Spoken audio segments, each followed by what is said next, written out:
Welcome everyone to the show. I have the pleasure today of having Terry Real on the show today, both audio and video. So if you're listening to this on the podcast and you want to come watch it on video, go over to jjflazanes.tv so you can catch the video.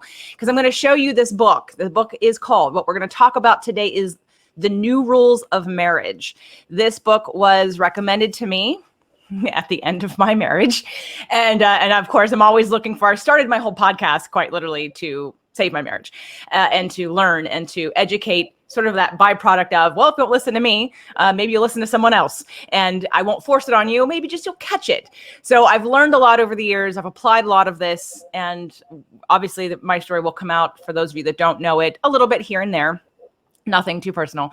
But what I loved about the New Rules of Marriage when it was referred to me was the beginning part that you talk about. We have 21st century desires, but we're using 20th century tools. And while I know you weren't blaming the men, there was an emphasis on, guys, it's time to kind of grow into a new way.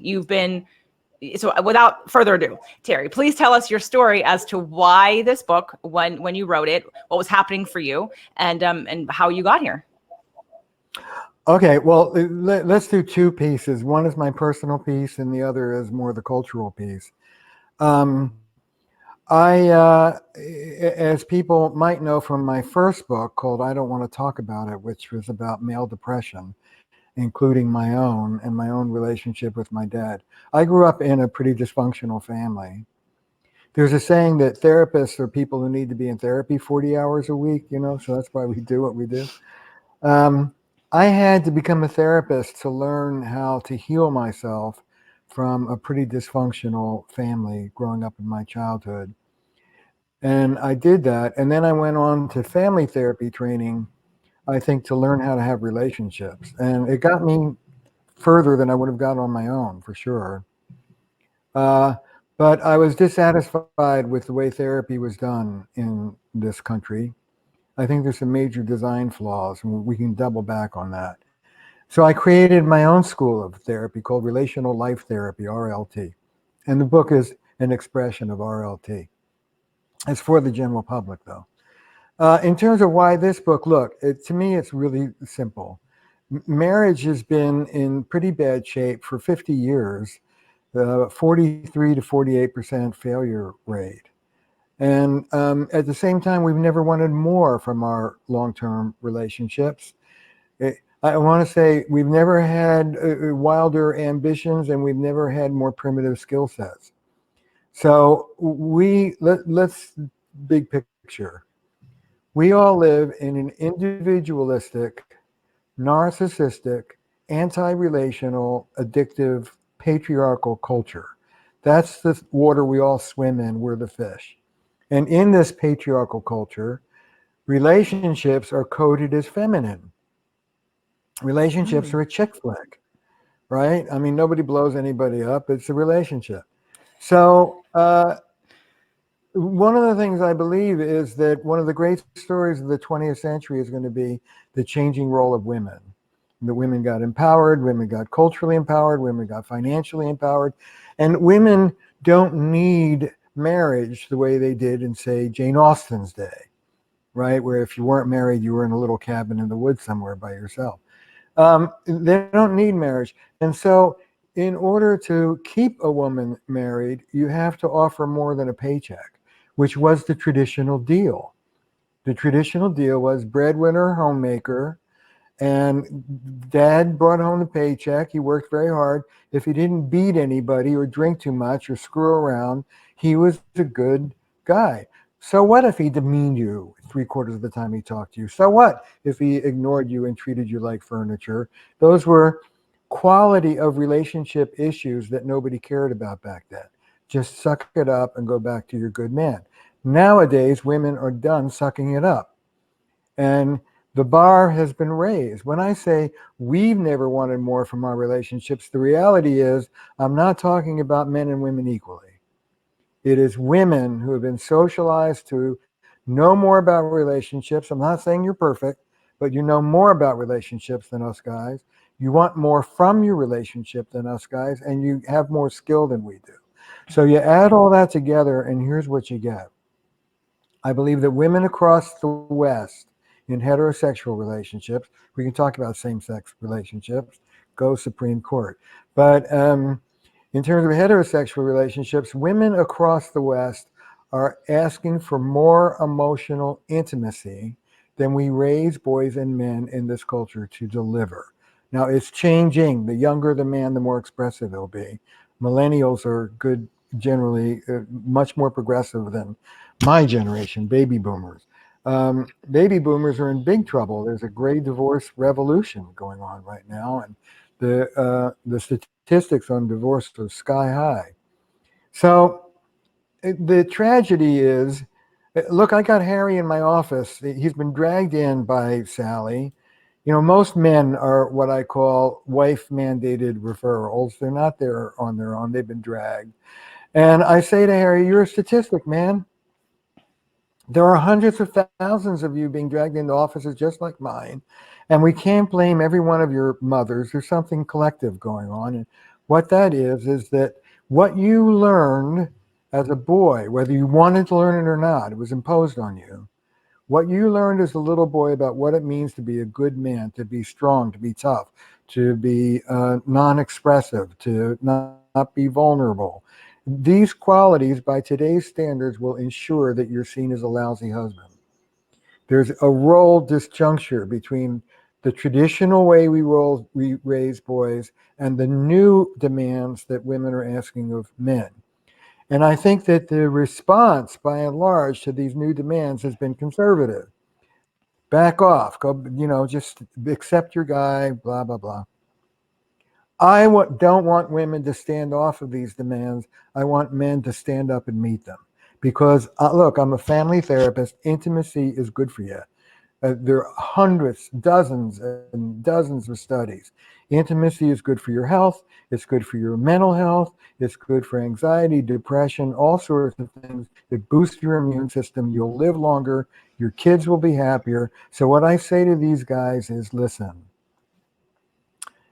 you don't need to go along with the old script. I can teach you a few things about how to be more relational, and I'll teach her to accept your efforts when you're trying and not shoot you down. Will you give it a shot?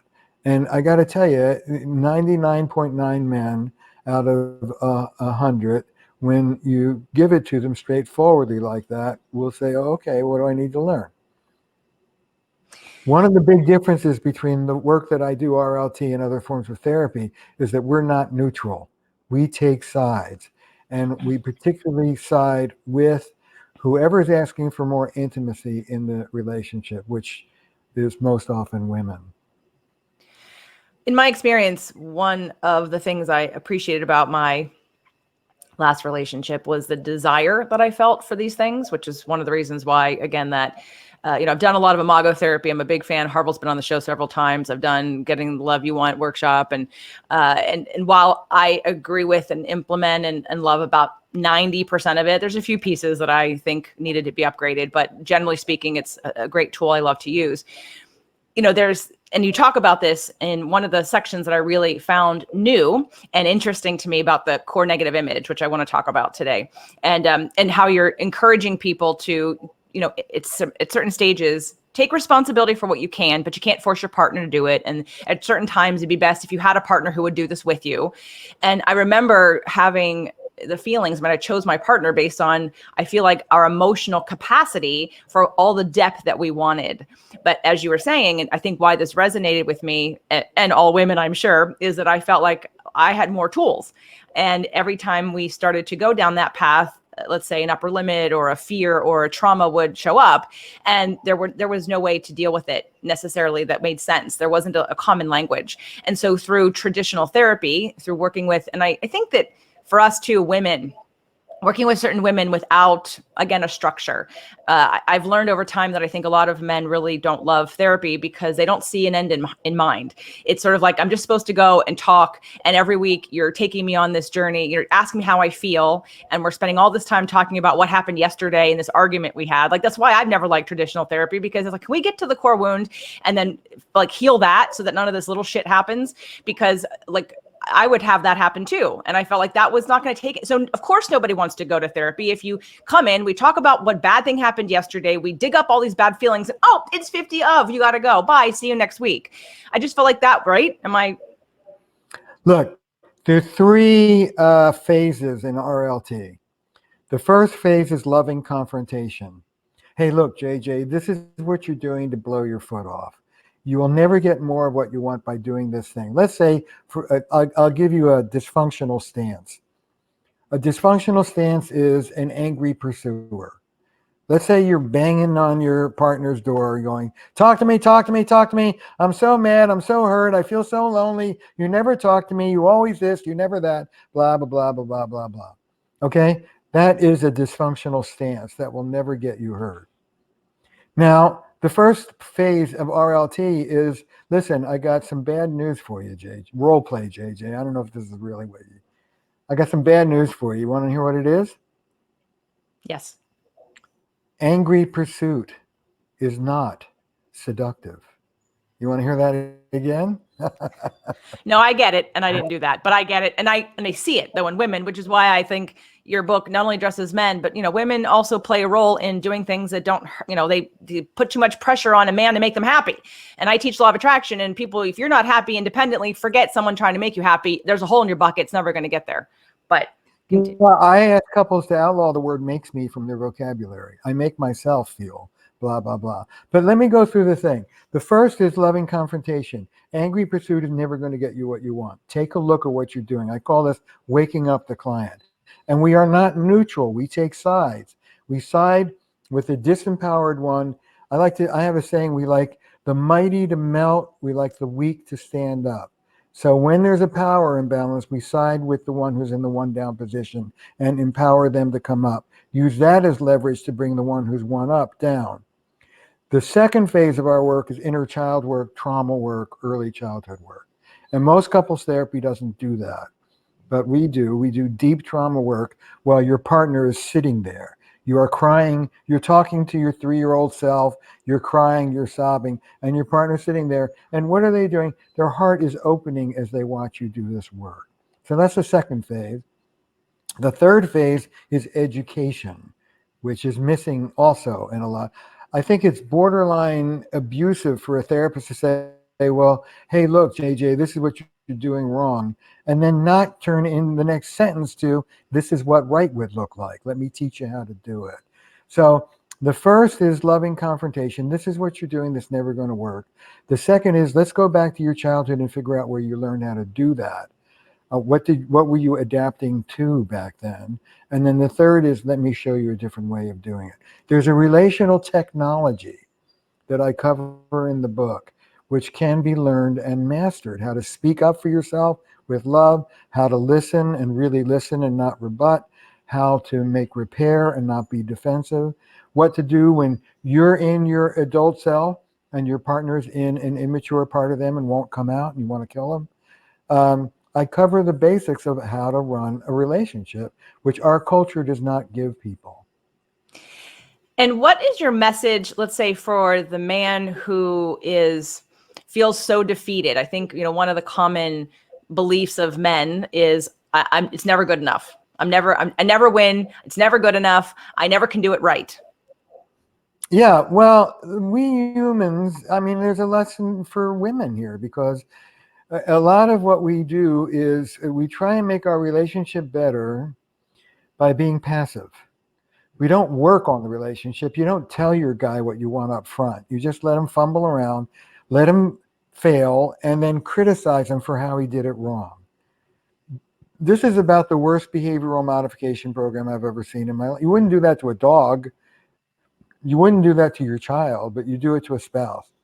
So I want women to be proactive, not reactive. I want them to negotiate, be more assertive up front and less resentful on the back end. And there's a whole chapter on moving from complaint to request. What will come to you is a complaint. Oh, I hate it that he blah, blah, blah, blah, blah. But in the middle of that complaint, there's always a request. I don't like him doing that. I would like him if he did that. Let go of the negative past and lead with the positive future. So instead of, for example, as simple as saying, I don't like how you're talking to me, you tone that down, becomes, hey, listen, honey, I want to hear what you have to say. Could you tone it down so I could really listen to it? Two ways of saying the same thing. I call this standing up for yourself with love. And this is the new terrain, I believe, for women. Women shift back and forth between being disempowered and being, forgive me, but shrill. I like to say when women finally do get up ahead of steam and find their voice, they do it often in a way that nobody could listen to. So I want women, when they do speak, to be assertive and skillful so that it minimizes the man's defensiveness. And I want men to move out of that victim position. Oh, there she goes again. And instead, I ask men to feature themselves as being a generous gentleman, an emotionally generous gentleman. Ask yourself at any, your partner wakes you up at 1:30 in the morning because she's worried about one of the kids. Your instinct, your first response is, oh God, leave me alone. It's 1:30 in the morning. Stop and ask yourself, what would a generous gentleman do right now? Okay, let's talk about one of them. You give it to her. There isn't enough giving in our relationships. We don't assert enough and we don't give enough because we're so resentful because we didn't assert ourselves and get what we should have gotten to begin with. More assertion up front, less resentment on the back end. That's my recipe for women. I love that. And one of the things that I add into some of the work that I do between law of attraction and astrology and all the different tools I combine into one is also compassion and teaching people how to look from someone else's point of view. I feel like we're, like you were talking about, a narcissistic, patriarchal, I forget what other words you used about the culture we're in, but it comes from a victim mentality, which is one of the things, I like to educate people on too. I was a classic rescuer and my ex is a classic victim. And I got that dynamic from my mother, who is a classic victim. And so I, of course, was trying to rescue her, and then I was trying to rescue him. And then my addiction was being a rescuer and all that good stuff. And so kind of working that out, but having both compassion for the other person, which I find a lot of people get defensive about what they didn't get. And they're acting from that, again, core wound that they have. And I love the way you put it, because when I was reading the core negative image, which is kind of where I want to go, because I think it's so powerful. It was a new concept to me that really quickly identified that one thing you're really fighting about, that one thing that really triggers you, that thing, right? It just, I like quick. I like get to the point. What is the wound? Here's how I react. Here's the pattern I do. Here's the fear I have. Here's what my need is not being met. Like the story and the story and the story. I don't give a shit about the story, because it just keeps us in this victim mentality of you did this and you did that. And it doesn't bring us back to actually taking action on A, what we can heal within ourselves to make it better, and B, having compassion for the other person, what they're going through. So the core negative image, when I was reading that, like, again, boom, I'm like, wow, that's a new concept. And I knew exactly what it was. And I had articulated it, but never like this. And I never addressed it head on. And I never addressed it even as something for myself to look at or work on what was true about the core negative image of me. I knew what the core negative image was of him, but I never thought to bring it up, to try and work on it, because I didn't know this concept. So why don't you explain what it is, and then let's do some work with it, because I think people can get a lot out of today's show with just this. This is so big. Okay. So your core, there's a saying in family therapy that couples have the same fight over 40 years. And the reason why is this. You have a core negative image of your partner. It's usually just about, I tell people, about 4 or 5 words. That's all. Leave it there. You have a core negative image of your partner, and he or she has a core negative image of you. Now, the beauty, why you have the same fight over 40 years is because you go to the same core negative image. You see your partner through these same spectacles. It's like through the wrong end of a telescope, and they look tiny and pathetic. When you see your partner as being hopelessly impossible, I mean, I'm sorry I'm in this relationship. It was a big mistake. This guy or gal is such a jerk. That's your core negative image. So, for example, my wife, Belinda, has a core negative image of me as being a charming, narcissistic, man-child, irresponsible boy. Okay? I like to say it's an indication of just how sick she is that she would even think this of me, but she does. I have a core negative image of her as being a demanding, micromanaging, insatiable witch. Okay? Now, I don't mind outing ourselves because this pair, the irresponsible man-child, insatiable witch, is not exactly a rare heterosexual pair. A lot of people have this particular pairing. So the way it works is this. I leave the milk out of the refrigerator. This is 30 years ago when the kids were little. I leave the milk out of the refrigerator. Belinda comes down and she stops talking to me. She gets core negative image triggered, and she starts talking to that core negative image. She's talking to that irresponsible boy. You never, you always, you're a bad role model. You're just like your father. You're a slob, blah, blah, blah, blah, blah, blah, blah. She's CNI triggered, core negative image triggered. What happens to me? Well, once she starts talking to me like that, I get core negative image triggered. And now I'm seeing her as the insatiable, controlling, critical witch. And how do I respond? Do I say, gee, I'm sorry, I left the milk out? No, I'm standing up to that witch. Hey, it's just, don't give me so much, which doesn't go over that well. Here's the secret. Your partner's core negative image of you is a description of you at your worst that's exaggerated. Okay? It's not you at your best. It's not even you at baseline. And to be honest, it's not even an accurate description of you at your absolute worst. It's kind of like a purple, fruity, description of you at your worst. Having said that, it's true. Unless your partner is totally manipulative or psychotic, look, nobody would accuse me of being overly controlling and micromanaging. Nobody would ever accuse Belinda of being charming and girlish. It's like that's not we're talking about us. These images are about us.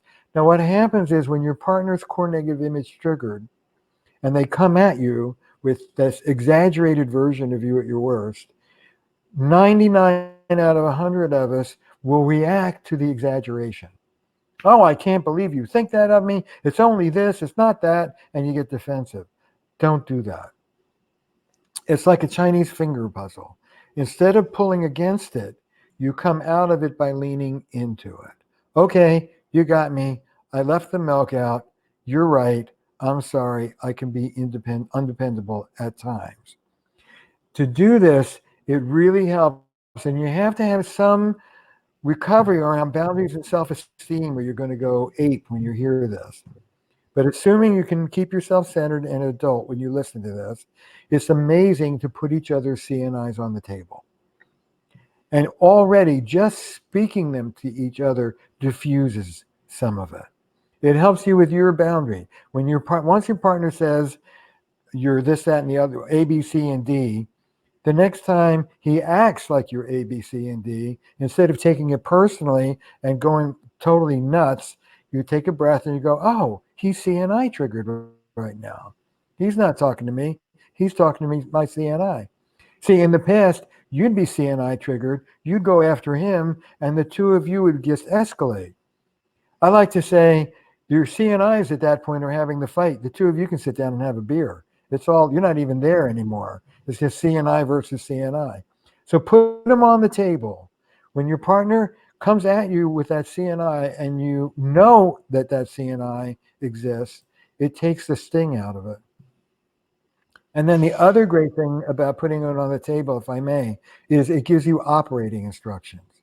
Everything I know, Belinda's CNI of me is an irresponsible, charming man-child. Anything I do that's irresponsible is going to set her off. Anything that I do that's emphatically responsible is going to make her very happy. Your partner's CNI is a compass pointing in the opposite direction of where you want to go. Anything you do that's close to that partner's CNI will cause an upset. Anything you do that's the opposite of your CNI will cause you a happy evening. So it's very good operating instructions. And what about diffusing it and healing it and rewiring the brain to not respond to that after you've learned it, after you see it, after you see the pattern? What are some steps people can take now? And I also want to address too what people can do the ones that are listening who they don't have a partner, and I know you address this in the book, but the ones that don't have a partner who's willing to do this yet, because I feel like this work independently can be done also to help them with compassion, perspective, take a breath, consciousness in choices, like you said, being able to see and having operating instructions. So I want to address both of those things. It's a rare person who will refuse the invitation to tell you in a concise fashion the most negative ways they see you. Think about that. Hey, listen, I have a game. I learned this from this book. I want to put out 5 words that describe the way I think of you when I think of you at my absolute worst, when I think you're at your absolute worst, your most impossible. I go to these 5 words every time, and I want you to come up with a description of me when you think of me as impossible. And let's put them on the table. Okay? Most people will do that. It's an interesting invitation. Let me tell you what I really think. And then to work your CNI, it helps to know the truth of it. It's an exaggerated version of your partner at their worst. And what happens is one person, the 2 people keep trying to hammer their point to each other. You have 2 speakers and no listeners. It's like, you're irresponsible, you're insatiable, you're irresponsible, you're insatiable, back and forth and back and forth. It helps to know what's going on. Oh yeah, we're CNI triggered. Let's take a breath and let's come back to our centered adult selves because we're triggered right now. You see, in order to understand this, you have to understand this. The most important question in relational life therapy is not what are the stressors that the couple's enduring. Good couples can handle stress. It's not even what's the dance, what's the choreography, pursuer, distancer that goes on between the 2 of you. That's important, but not the most important. You want to know what the most important question is? Of course. Which part of you am I speaking to? Am I speaking to the present adult prefrontal cortex, or am I speaking to a triggered, past-based, trauma-based, emotional part of you, the limbic system and the amygdala? And there are literally different parts of you in your brain and in your autonomic nervous system and in your body. So if I'm CNI triggered, I am not in my adult part. I'm in what we call in RLT my adaptive child part, the part of me that adapted. So then we move into, okay, first we identify your stance. Let's say it's angry pursuit. Then we go back into your family. Where did you learn this from? So JJ, what is your stance? What was your stance in your last relationship? Can you articulate? What was my CNI? Okay, well, what was your CNI of him? That he would never take responsibility for his past. Okay, and what was his CNI of you? You can pass on any of that. That I would outgrow him and he would never feel good enough and I would leave him. That you were an endless victim and you would never be satisfied with him? No, I think it was that I would outgrow that.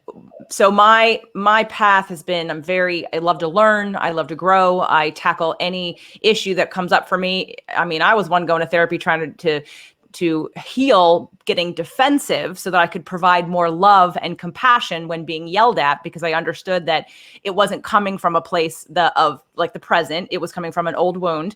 And so for me to allow him to have the space to do that, I had, the only thing I could take responsibility for was what can I do about it? Well, I'm getting defensive and defensive isn't helping. Me pushing back isn't helping. So how about I go work on accepting being wrong, not being heard, all the things that created my defensiveness so that I could provide more love and literally be Jesus and say, forgive them, Father, they know not what they do. Like, let me stone me, but I'm going to love you anyway.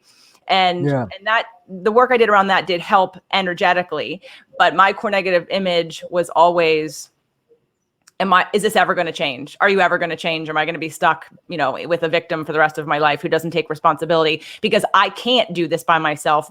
The why we got married, the reason why we wanted the relationship that we wanted, which I trusted and knew 100% we wanted very similar things, but all of the wounding came up to stop that from happening. And again, and I did everything I possibly could on my side, from changing my own neural pathways to learning about Imago, to doing law of attraction, to never blaming for my feelings. I am the non-blamer. You will never, ever, ever hear me say, you made me feel anything. Because as far as I'm concerned, no one else affects me except me. Now, if I'm triggered, that's on me and I got to heal that. So, but I have good boundaries too. So for me, it was the trigger would get the fear of either having children and then having him die, or having, or, always having these fights and never connecting, never having the intimacy that I know we both really wanted, feeling like I'm doing so much and you're not doing anything. Let me ask you this. When you would feel these things, how would you respond? And be honest. Defeated, fear. I would normally need to take a beat and go, away, like to the next room or something. But what I would do, my compensation pattern was to rewind the story about why he was acting that way so that I could come back to it with compassion. Now, what I learned in terms of my, like, how I deal with things that didn't ever work, and I learned it at the end, and I got it loud and clear, and I stopped it immediately when I finally got it, was when I don't get what I want, what I do is I educate. Right? So there you go. Yep, I educate. And I realized, and I knew it didn't work. He was telling me it didn't work, but I was doing it anyway. Cause I'm like, well, how can you not, like, look, it's in this book. It literally, like, what we're going through is in this book. Like, we're not weird. Everybody else experiences this. Why won't you read this so we can fix it? Okay, let me ask you a question, JJ. You can pass on this, but so you were emotionally abandoned or neglected in your childhood growing up somehow? No, but I wasn't emotionally understood. I'm Okay, different. It was never, who I am was never reflected back to me because I'm very different. I'm the black sheep. I was the gifted child who didn't know it, whose parents loved me and supported me, but didn't understand me. Yeah. So you don't feel, so there's a little girl in you that is like banging on the window saying, hear me, hear me, hear me. I've got to get through to you. Yeah. Definitely with my marriage. Absolutely. Yeah. How old is that girl?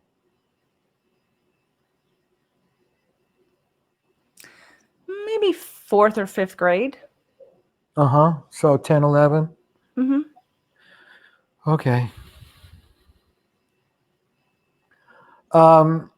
In those moments when you're triggered and you're banging on his door saying, hear me, hear me, hear me, hear me, I would say that 10, 11-year-old has taken over the wheel. And here's what I want to ask you. What do you think that 10 or 11-year-old needs to hear from you? If you could put yourself in a time machine and go back to her, what would you like to say to her? Well, I think that a lot of that rooted in not feeling good enough myself, not feeling seen or heard, not feeling valued for what I could bring to the table, not feeling loved or understood at a place where I could actually connect with someone on a level that I wanted to. So I would have told her she's enough. That sounds very lonely. Yes. Yes. So you'd want to tell her, what would you want to tell her? That you're not alone. You're not alone. We just don't, we're having a misunderstanding, and it's not because you're bad, and it's not because you're wrong, and it's not because you're not good enough, and it's not because you're different. Right now, there's just a little bit of misunderstanding, but you are loved. You are whole and perfect just the way you are. We just haven't found the right expression yet, and we have to accept me for who I am and love me and be compassionate to my needs and not demand it from others. And how does she respond to that? Well, I did some work around holding my 10-year-old self and crying in tears from a traumatic situation at one point. And that was very healing, to give myself the love and attention I was looking for from others. So that's your work. That would have been your work. If I saw the two of you as a couple, I would tell you his work probably is to be less addictive, be more responsible, take responsibility for himself, and not be a big victim. Your work would be to tend to that 10-year-old girl. So, and I would say to you, you're not desperate to be heard, JJ. She is. You, the grown woman, can take hearing no, but she can't. And so when you're CNI triggered, That means you're in your adaptive child part, the part of you that adapted to whatever was going on in your family growing up. You weren't heard, and your whole life mission, in some ways, including this podcast, is to get yourself heard. One of the most Yeah. healing things I ever did, and did it literally to save my marriage, helped a lot of other people. And then finally, when I allowed myself to be who I was unapologetically and put out this show, Spirit, Purpose, and Energy, although every show is getting this episode today, and I got reflected back to me, people who actually wanted what I was offering at such a deep level.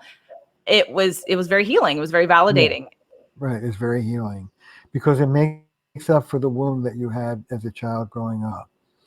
We all want our partners to do this. We want our partners to heal us by giving to us what we didn't get. But that's not how it works. The way it works is your partner is going to trigger you and precisely not give you what you didn't get, and you're going to go ape when they don't. At that point, if you can breathe, you can get centered, you can have a little chat with that 10-year-old who's so desperate and demanding and maybe angry, chill her out. Then you do something different with your guy. Then he does something more loving back. And that's what heals. It isn't that you get the other person to give it to you. It isn't that you avoid the old wounds. It's that once you're in the wound, you come into your adult, you take care of that inner child, and you do something different, which evokes a healing response from your partner. That's how it works. One of the things I say is that maturity comes when we handle our inner children and don't foist them off on our partners to deal with.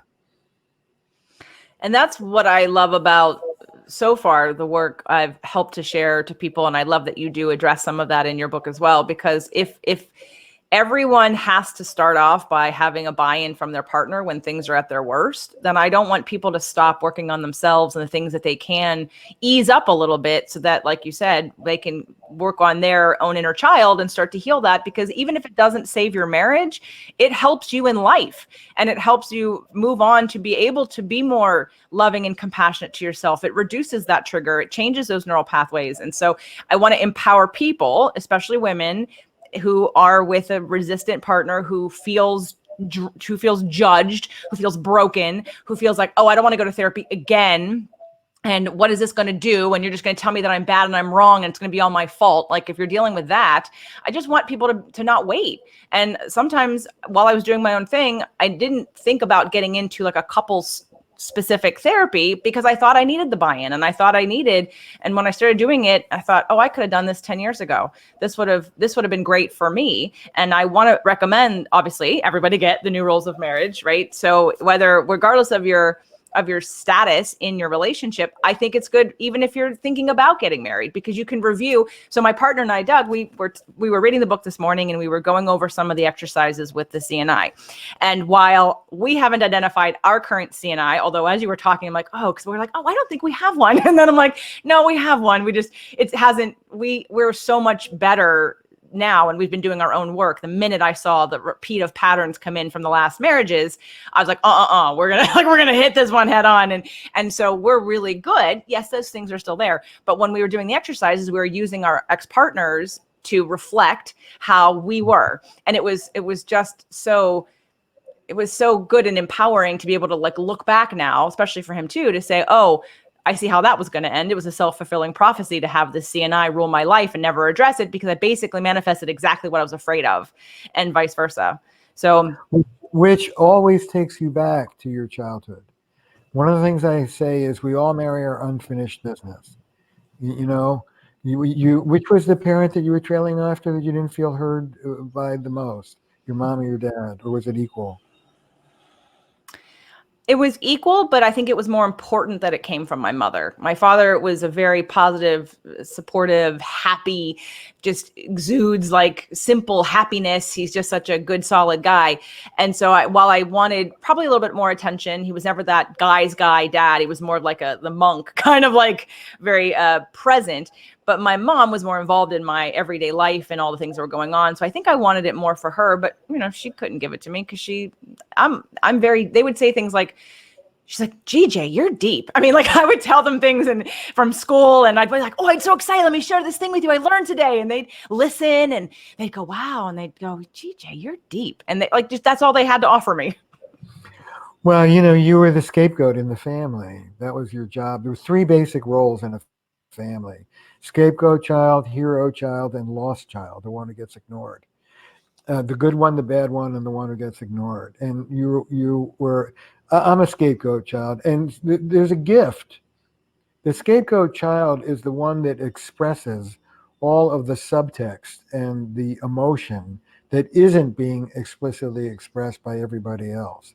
So you serve the family that way by being the voice of all these unvoiced things, but then they don't value you for it. In fact, often they'll punish you for it. So you're the voice of truth, and you're getting nailed for being too sensitive or too this or not enough that. And that's your job. As you grow up being a scapegoat child, it's easy to fall into shame, self-blame. You're a bad person. That's why this is happening to you. It's harder to stand up for yourself. But scapegoat children have access to their emotions. Hero children are less emotional. They're more logical. And abandoned children are hungry. But this is why women like bad boys, because they're all scapegoat children. And they have hearts. Bad boys all have emotions. They're very emotional. But they don't know how to have a relationship. That's a really good point, because they are emotional and they're reacting from, they have this deep desire, but they have no tools on how to get it. Yeah, that's right. And, you know, one of the things I tell dating women is don't try and find a perfect guy. Find a guy who's good-hearted, open, and teachable. And then both of you go learn some relational skills, drag into relational skills courses. It doesn't have to be therapy. It could be an enrichment weekend. But if I may, there's a course that I'm offering on my website. I'd love everybody to go take. It's called Fierce Intimacy. Fierce Intimacy. What's the web address? Terry, just my name, terryreal.com will get you there. TerryReal. And it's chock full of the same skills that are referenced in the new rules of marriage. It's a bit of an update. And it's audio. You can download it. Well, let's go over what the products are for people at different stages. So let's say for the single person, what would you, I'm going to recommend everybody, doesn't matter where you are, get the new rules of marriage if you don't have it. So this is for me, the first start, but what else do you have? I mean, I didn't read it and I don't have it. I don't want to talk about it. That book that you wrote for men. I mean, I thought, God, that would have been perfect. But again, me wanting to teach would have been, but no, I don't want anymore. Don't tell me what to do. Yeah. So what you need is a emergency course in detachment from outcome, if I may, JJ. Well, I don't need it anymore. No, I learned my lesson, Terry. I'm good. When I was in it, it took me, you know, my training ground was literally my marriage. It was my master's course in boundaries with compassion, with like understanding my core wounds and with doing what I could to heal those, and continue to work with when I get slightly triggered, to look at that and to embrace that and to do what I need to move through that. So I really made my marriage my master's degree in life. And not that I'm done learning, of course, right? I'm always learning. I love their conversation today that Doug and I had about the core negative image, and now bringing up that I'm sure we have one, so we should probably find it, even though we don't fight and things are good. How long have you two been together? 2 years. Yeah, you're still in the harmony phase. You don't have a core negative image because you haven't hit the skids yet. All relationships are an endless dance of harmony, disharmony, and repair. Closeness, disruption, return to closeness. And I call that first phase, harmony phase, love without knowledge. You have a deep soul connection to the person, but you don't really know what they're like when they're really at their worst. You don't know what the bottom of their closet looks like. You don't know how they are at paying bills. The second phase, which you haven't hit yet with Doug, is the disillusionment phase.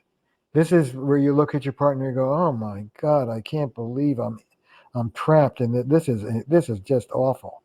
And one of the things I want to teach people is that disillusionment phase, which is not even acknowledged in our culture, is an important part of all relationships. It doesn't mean you're in a bad relationship. It means you're in a relationship. What makes a good relationship is what you do when you're in that disillusionment.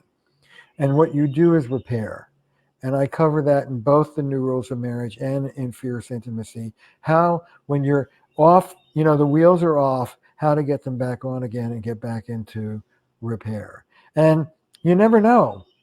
For example, you did a beautiful job of trading in your, I guess, anger or judgment or educator to some compassion for your partner when he was being irresponsible. Did you stand up to him? And what would have happened, do you think, if you had?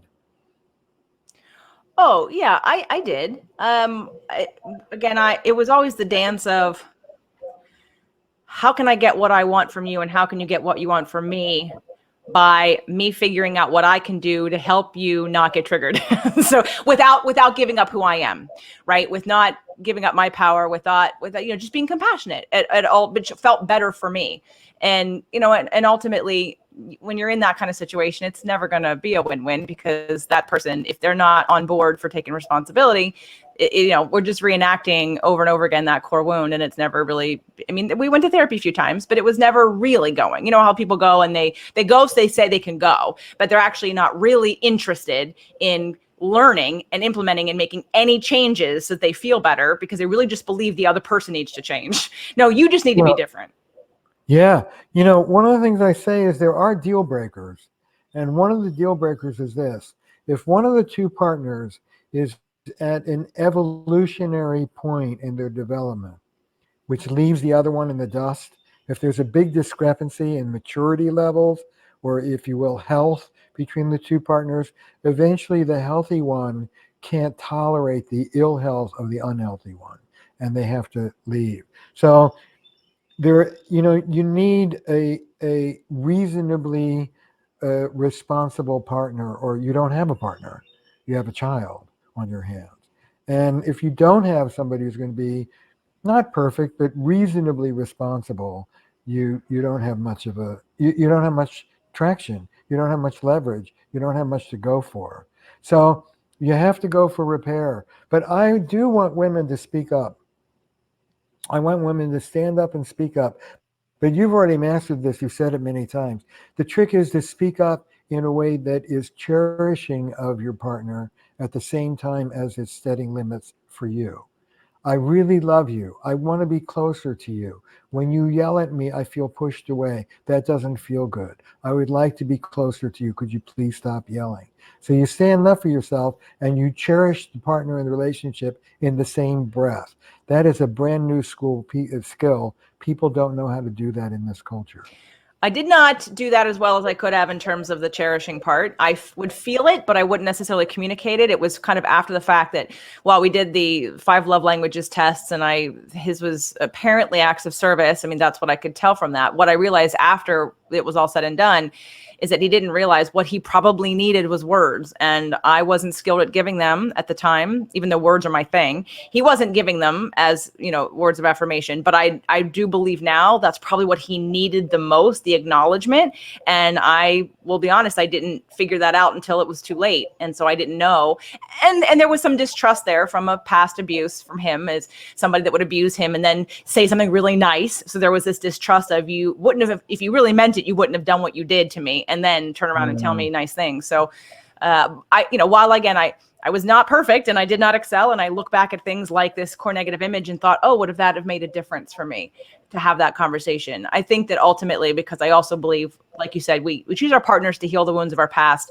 But I also believe in soul contracts and sacred contracts. And I believe one person, I've manifested everything I've wanted right now. I can spread my wings. I can be who I am. I am supported. I am elevated. I am cherished. I am all the things at an intellectual and emotional level that I've never had before. So I wouldn't, and it happened super quickly. Once I spoke up for myself and said, I think it's time, and I really want to be married to someone who wants to be married to me. I give my heart, my soul, my blood, my sweat, my tears, literally every day to putting effort into this, and it's not being reciprocated. And I think I deserve more than that. I've done the patience thing, I've done the waiting, and so that's kind of how it came. And the minute I was finally ready to surrender and say, but it wasn't. I surrendered in a way that said, I still have hope. The hope is I know that we're in a pattern that you're not going to change until you leave. And while he wanted to leave months before that and I wasn't ready and I was clinging, I finally was trusting enough to say, okay, you can leave now. There's no rush. We'll separate. We'll give it a year and let's see what happens. Because of course I was hoping there'd be like this aha wake up moment. And of course what happened 2 hours later was that I manifested what I had been working for, literally keeping myself in like hopeful. I knew in the bottom of my heart, I knew I'd get the relationship that I wanted. Without a shadow of a doubt, I knew it. You know what? I talk to women about becoming what I call relationship champions. And that means you get centered in the center of your soul with the understanding that it is your birthright to be in a cherishing relationship.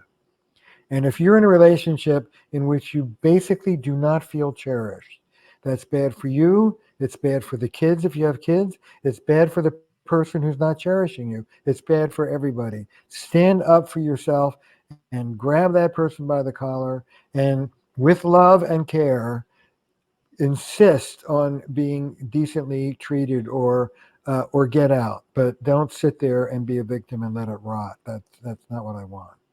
So I do want women to stand up. I just want them to stand up with love. Absolutely. Me too. And I want them to not blame the other person for what they made them feel. I don't want them to blame them because women have a lot to learn too. As far as I'm concerned, I see all kinds of women who want to, again, make their husband. If we had friends that said, well, it was her second marriage and she said, well, I'm not happy. I said, well, your happiness is not his job. Your happiness is your job. And if you don't learn something from this, you're just going to repeat it again. Again, that was my whole thing. I'm like, here's an opportunity. I'm willing to do it. I'm willing, right? Like you're going to repeat this if you don't learn it. And so for me, I have the emotion. I also have the logic and I have like that truth seeker. And to me, it was just ridiculous to not want to take this situation of commitment and learn it because you're going to eventually need to if you ever want to be happy. Yes, being intimate is the only thing that really makes us happy. And most of us need to learn how to do it. We just don't know how to do it in this culture. But you're a shining example of somebody who's picked it up from the ground up.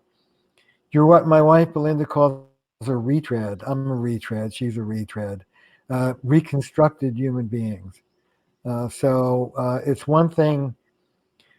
You know, I talk to people about changing the legacy that they were handed. And all of us play the cards that we've been handed, but some of us go get new cards. And that's what you've done, and it shows. The corrective healing experience, if I can say this, for you in your in your marriage may have been that you left it. What was corrective and healing for you may have been, oh, what should my relationship to someone who's fundamentally be irresponsible be? I know, none. Good. Bye. Right. Well, again, it feels better to me to come from compassion and love and say, you know, I've done the best I can. I can't do this alone. I've done everything I can. If I had 5 more tools to try, I'd try them because when I make a commitment, I mean it. I never want, part of that was, my own issues of, I wrote a book called Fit to Love, for crying out loud. Okay. So part of me, I had a little bit of the shame of what happens if this doesn't work out. And if I failed and I'm publicly embarrassed because I couldn't save my own marriage. And when I got over that and loved myself enough to say, but this isn't this, I have done everything I possibly can to make myself know I've tried harder than any other freaking human being I know on the planet. I'm good with me. I honor and respect me. Time to move on to someone who actually also honors and respects me for what I do and what I bring. So, yeah, well, it sounds like you tried to make your husband that guy and he just didn't want to be. So nope. You go find yourself someone else. You know, my pal Esther Perel likes to say, she's a Belgian French, speaks, and she says, in my lifetime, I hope to have 6 marriages, and I hope they are all with the same man. Oh, that's great. That's great. So if you're going to grow, that's an invitation for your partner to grow. And if one of you grows and the other one doesn't, that's a slippery slope for both of you. Yeah. But you stand up for the rightness of being in a cherishing relationship. Anything less than that is just, you'll get sick. A lot of women get physically sick when they're in a bad relationship. Absolutely. So, and men do too. I've got a couple of clients who are Not that they're doing all the right things either for their, their own growth and happiness, but they get cancer to get out of it, or because they're not happy, they feel stuck, they feel no one's communicating. So of course their body has to come into play to help save them or give them an excuse to get out, when really just finding your words could help. But again, they're also in your age range. They're in the baby boomer phase where, you can't teach old dog new tricks kind of thing. Even though I've been pounding them for like 10 years. And finally after 8, one said, oh, my back pain is because I'm angry. Oh, I will accept that now. And now there's no more back pain. But it took 8 years. Oh, but I want to empower people with your information and with your trainings and with your workshops and with the tools, audio tools that you have. So let's go over what they are. Again, there's the New Rules of Marriage, which is a book I want everybody to buy right now if you haven't already on Amazon as you're listening to this.